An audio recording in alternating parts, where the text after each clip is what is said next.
And joining us now to talk about the world of NGOs, non-governmental organizations, here's Dr. Keith Martin. He is the Liberal MP for Esquimalt, Juan de Fuca riding in British Columbia, and we welcome you back to TVO. Thank you very much, Steve. Let me start by reading something that was in the Toronto Star back in October. It goes like this. With apologies to Bob Geldof and Bono, Keith Martin thinks he has a better strategy for helping developing nations. And it's not about writing checks for impoverished nations. Instead, the Liberal MP is pitching a plan to tap the talents found on university campuses and get them involved on the ground in developing nations. He says the focus on capacity building gives countries a better chance at securing their future than financial aid.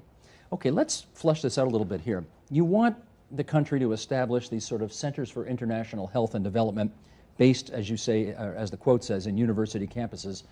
Tell us more about this idea and how this might work. Well, I've been to Africa 26 times, Steve, and I think we set these countries up for failure, low-income countries, because many of them don't even have the basic things that we take for granted. Primary healthcare systems, primary education systems, a tax system that works, a governance system that works.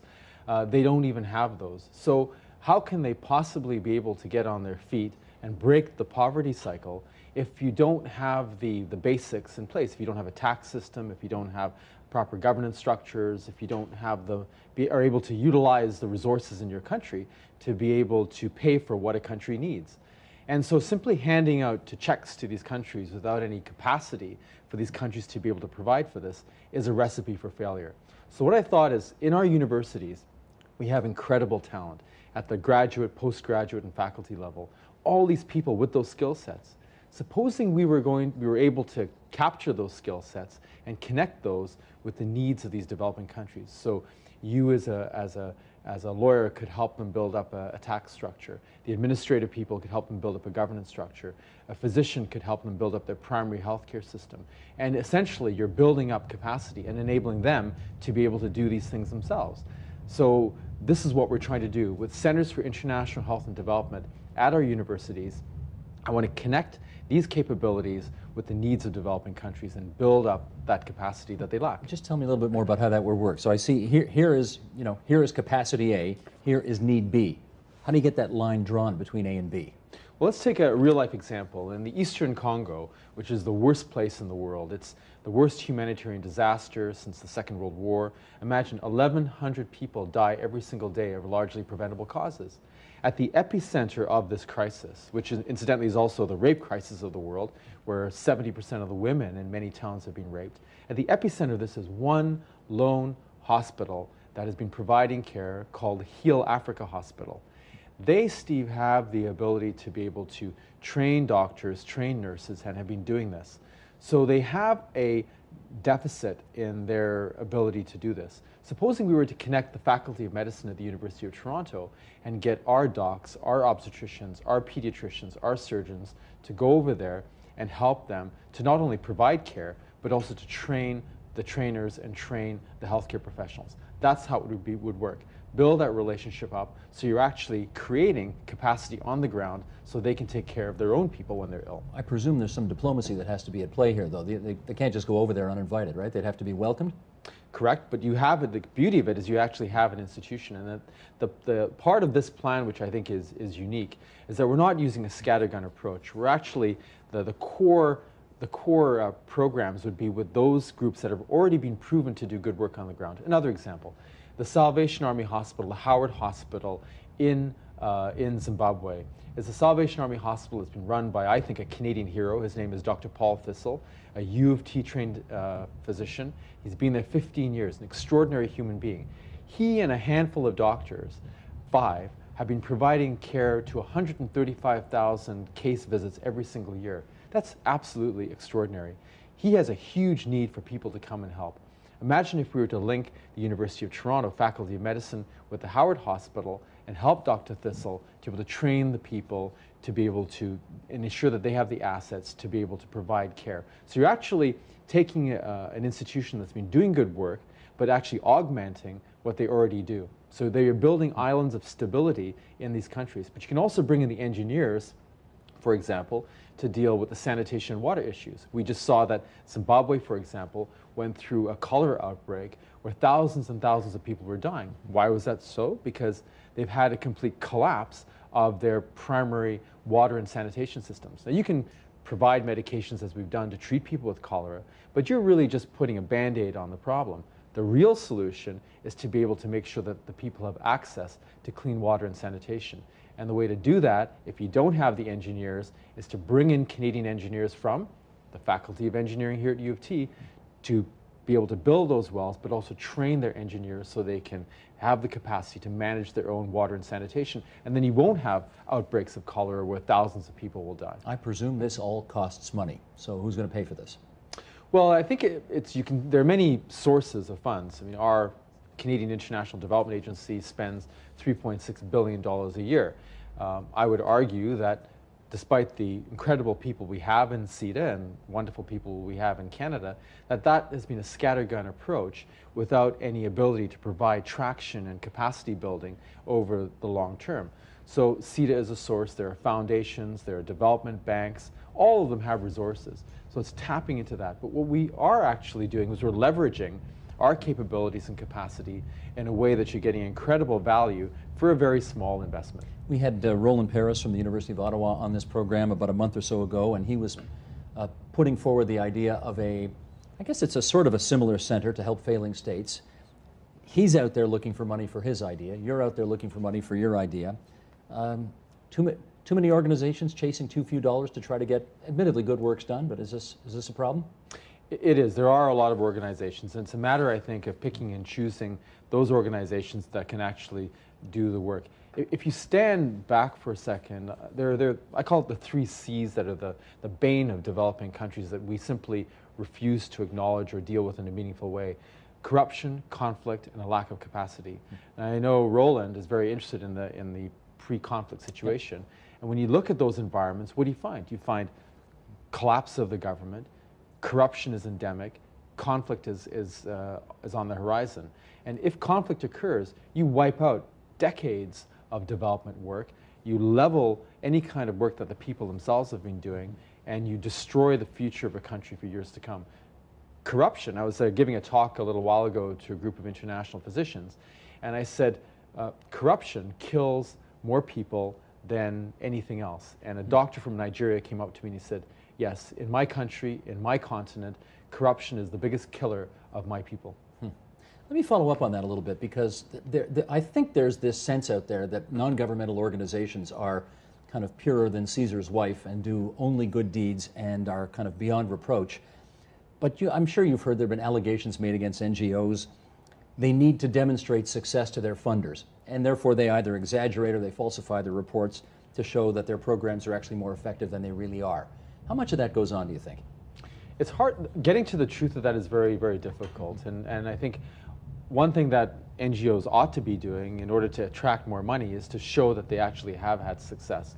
So the more transparent that they're going to be, the better it is. But a lot of them, I mean, some of them are wonderful. Some of them have very high overheads. And the overheads go for the maintenance of the organization more than actually dealing with what they should be dealing with, which is helping those who are least privileged in our world. Yeah. How many have you got? You got a bunch, don't you? NGOs. Oh, well, there are... You got Physician Overseas Program? Well, we have there's 2 things actually. There's the Physician Overseas Program, which is really zero budget, but what we're doing is we're connecting docs who want to go abroad to those people, again, in need. It's a smaller version of the Centers for International Health and Development, focusing primarily on connecting our doctors who want to work, giving them a bridge, basically, to those areas that need them. They did an interesting study, and they looked at, which sort of fits into our demographic changes in our country. We know that our population is getting older. But what's interesting is that in the peri-retirement age group, that there's a large desire for people in their 50s and 60s who've had a good career to use those skills to help those in developing countries. And that's quite a large peak when you look at it. There's a large group of untapped folk who want to do this. On that issue of transparency, though, are there any examples you know of off the top of your head of NGOs that have made false claims that have proved to be patently false? Well, there are assessments that have been very, how do I say, scathing of some NGOs. I'm not going to talk about them. You don't want to name names here? I'm not going to name names of them because they have a chance to actually come clean and to make the reforms that they need to do within their own organizations. We created a website called CanadaAid.ca. People can look at CanadaAid.ca, and it's really listing small Canadian NGOs where they use almost all their money to be able to help those in need. They're small Canadian NGOs that are helping people here at home and also abroad. And those are the kind of NGOs that get big bang for the buck, but we don't see any help from CIDA to be able to help those. CIDA has a tendency to throw large tranches of money to big organizations and then wipe their hands and say, well, we've given $300 million to the World Bank. The problem is the Canadian taxpayer has no idea what that money has been used for. It's a very serious problem, and that I think has to change. We need to be supporting Canadian NGOs, small ones, that are doing good work on the ground. Let me follow up with a chapter we're calling Doing God's Work and Government's Work. Here's from The Economist magazine. As they get larger, NGOs are also looking more and more like businesses themselves. In the past, such groups sought no profits, paid low wages or none at all, and employed idealists. Now, a whole class of them, even if not directly backed by businesses, have taken on corporate trappings. Some bodies, once registered as charities, now choose to become nonprofit companies or charitable trusts for tax reasons. Any neat division between the corporate and the NGO worlds is long gone. Do you agree with that? In some cases. I think it's too large a blanket statement to basically tar all NGOs. But too much of that going on? There's a fair bit of it. There's a fair bit of donations that are used where the prime objective for an NGO becomes the survivability of the NGO, without seeing that the survivability of the NGO would increase if the NGO was really proven to be doing good work, good effective capacity building on the ground. And we don't, unfortunately, see enough of that.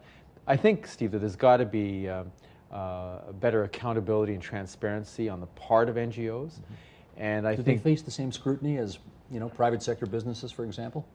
they don't, actually. They Should they? don't. They should. They should, and I think they would get, those that are effective would be able to generate more donations if they were to do that. I hear a lot from citizens saying, I don't know who to necessarily donate to because I want to make sure that my hard-earned money is going to go to help those in need. And there have been a proliferation of these NGOs as well in recent years. Why do you think that is? Well, I think it's also can be lucrative. We've actually seen one that the Baobab, there's an NGO called the Baobab Tree, I think it's called, where a lot of the monies were actually going to the person on top and very little was going to the bottom. So Revenue Canada justifiably went and did a huge examination of NGOs. Unfortunately, a lot of the smaller ones were swept up and were driven under because they couldn't pay the monies to do the assessments that were required. But there are some of those bad apples out there that give the rest a bad name, and it's unfortunate because there are a lot of Canadians doing really good work on the ground, and I think we need to have a better way of separating the wheat from the chaff. NGOs, I think it's fair to say, are increasingly doing work or jobs that we traditionally thought of as in the realm of government, that governments ought to be doing those kinds of things. Why do you think that governments seem to have ceded so much of the ground to NGOs? Part of it is a bit of an arcane situation in Ottawa where the Treasury Board sets guidelines as to how monies can be spent. And in order to reform and modernize CIDA, you have to actually look at Treasury Board because there's so many guidelines and obligations that have been put on CIDA's shoulders in terms of reporting that CIDA spends a huge amount of time engaging in self-analysis and reporting and auditing. And a lot of money is actually swallowed up in that. Similarly, small groups that try to get money from CIDA, it's so difficult to do that they've actually washed their hands of that and said, we're going to go on our own. And so you see this division where CIDA has adapted to an excessive accounting on their shoulders, being a government institution, and are tossing out large tranches of money to multilateral institutions that use the money in ways that we don't know. But you can't really ask the Treasury Board to do less scrutiny, can you? That doesn't seem like an option to protect taxpayers. You can ask them to do better scrutiny, more effective scrutiny, which actually is less and more effective. And this has to be liberated because unless this is liberated, our International Development Agency, CIDA, will never be able to do and live up to the potential that it has. and the folks that are there, the wonderful folks that are there, can't do what they need to do. So Canada's name and flag actually gets omitted in many ways from what's happening on the ground, because the money is going to places like the World Bank and other large multilaterals, and the Canadian flag and name is just not there.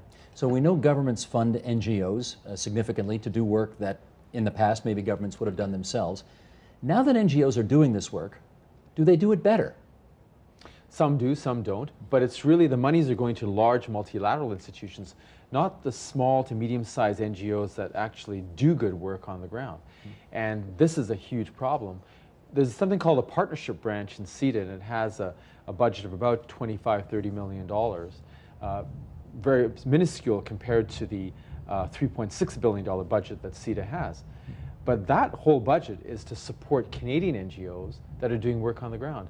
And people who are doing good work and have potentially good ideas find it impossible to actually access those funds. So we're not actually tapping into the best and brightest of what we have within our country and use that to be able to help those in need. And that's a big problem. The think tank in the United States, the American Enterprise Institute, has launched something they call NGO Watch, because they feel many groups have strayed beyond their original mandates, and these NGOs, they believe, have sort of assumed quasi-governmental roles. Do you share the concern of that organization? I think that's part of what's happening in Canada, and it's part of the confusion that we have around the work of NGOs that we're seeing, and part of the ineffectiveness. This is truly trickle-down economics in many ways, in the worst possible way, because the person who's sitting in Zimbabwe or in the DRC can certainly benefit from the resources that we have in Canada, but it's there's a massive disconnect. I'll give you another example. In this hospital, Heal Africa, the one thing the surgeon who runs it, Dr. Lucy, wanted when I met with him in Vancouver a few weeks ago was some basic surgical supplies, the drills that he needs to do orthopedics. We found and got donations from the hospital in Victoria General Hospital, and the surgical company, about $75,000 worth that were sent to him. But that would never happen if you were trying to go through the government. Now imagine what those drill sets are going to do in saving people's lives, saving their limbs, reducing disability. Why wouldn't it work going through the government? Because to fill out the paperwork and to do this, we will be retired before that ever happened.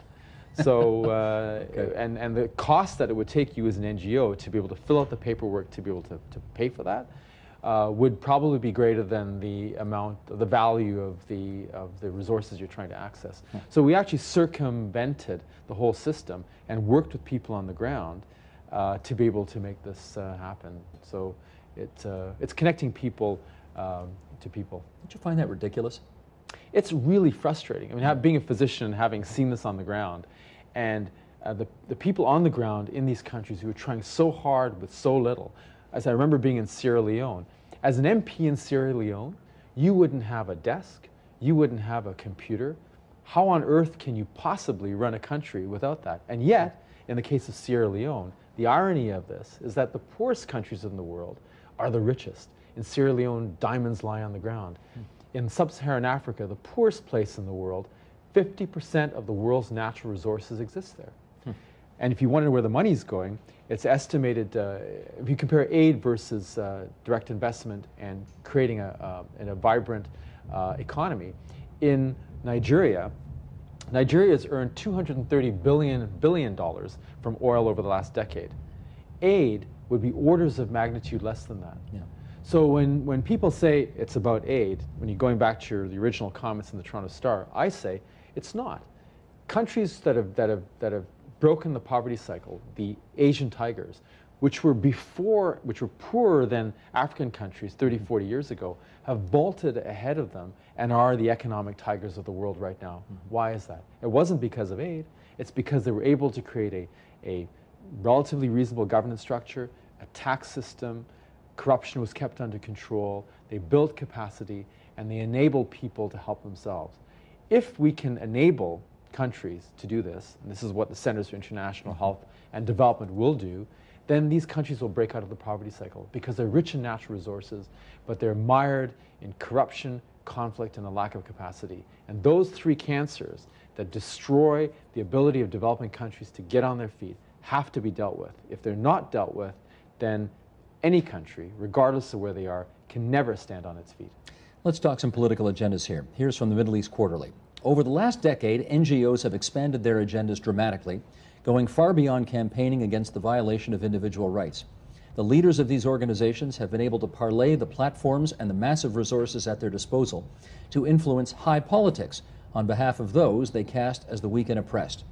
NGOs were heavily involved in the politics of the civil conflict between the Colombian government and the FARC guerrillas, in the boycott that led to regime change in South Africa, in the debate over the legality of the Iraq War, and in the complex negotiations on the convention to ban landmines. NGOs are also very active in civil society building activities that reflect explicitly political and ideological agendas in many countries around the world. Are the political traps facing aid groups as stark as that quote would suggest? I think that might be a little bit excessive, but they do fall into taking certain political and ideological responses that actually affect people on the ground. I was we did get actually medications post-tsunami in Southeast Asia. When I went to certain NGOs saying, I can help you fill a needs list because a lot of people are going to die after the tsunami. You aspirate dirty water, you get pneumonia, you die. Cuts become infected, they become septic, you die. And these are preventable deaths. I said, I can get you medications. Some of the NGOs said, we don't accept medications from research-based companies. I said, they're willing to donate. You mean to say that you're going to deprive people on the ground whose lives have been devastated by a tsunami because you've made a political decision that you don't want to accept medications that have been given to you that these people need. And you can sit in Toronto and have the luxury of depriving these people of this? They said, well, that's our decision. I can't square that ethically in my mind. NGOs have expanded their mandates in the last decade, and some of them, Amnesty International, Christian Aid, Human Rights Watch, some people see them as setting political agendas now, particularly, for example, in the Middle East, where the NGOs are viewed, rightly or wrongly, as pro-Palestine. Is this a role you think NGOs ought to be taking on? I think that they can speak out for where governments have been unwilling to tread, NGOs have a freedom to tread. And I think that they should speak up and stand up for what they believe in. Whether one agrees or disagrees with them, their viewpoints and need to come into the mix to be able to create that clash of ideas so we can be able to resolve some of these issues. Some NGOs are the only voices of the voiceless in some of the most far-flung places of the world where people are dispossessed. They're the only ones who are getting on the ground. They're the only ones who are necessarily reporting from these places. And whether one agrees or disagrees with their point of view, I believe that those voices must be heard because sometimes they are the only voices of the voiceless. Oh, I hear you, and I don't want to take away from any of the good works that they're doing, but I guess more people are starting to ask questions about to whom are NGOs actually accountable at the end of the day. What's the answer to that? Well, they're certainly accountable to the donors. I think the self-regulating mechanism within that is that people will not donate to an NGO that is doing things that they disagree with. So I think the self-regulating mechanism in that is that if there's an NGO that is doing work that is not supported, their money will dry up and they will wither away and go the way of the dinosaurs. That would depend on either government or media investigating them and finding that out, because presumably much of that is happening without anybody finding it out. Well, if they're making a public statement and they're taking a public position on something that some people find offensive, then if a lot of people find that offensive, then their monies will dry up. But if it's supported by the public, then they're going to thrive. And I think that therein lies, I think, a check and balance that is self-regulating. Do we need, just in our last 30 seconds here, do we need some kind of international guidelines that they all have to follow just to make sure everything's kosher? I think guidelines on transparency and accountability would be very, very helpful. It'll be helpful for the NGOs that are doing good work, and it will enable us to weed out the wheat from the chaff and get rid of those NGOs that are actually more in it for their own sustainability than for helping those who they are purporting to help. 26 trips to Africa. I've been lucky. When's your next one? Well, I hope in January to Tanzania. We have a project down there. There's 250,000 orphans in a chunk of Tanzania that I'm trying to help. So if we can do that, that would be good. So. Liberal MP Keith Martin, always good of you to visit us at TVO. Thanks so much. Thanks for your time, Steve.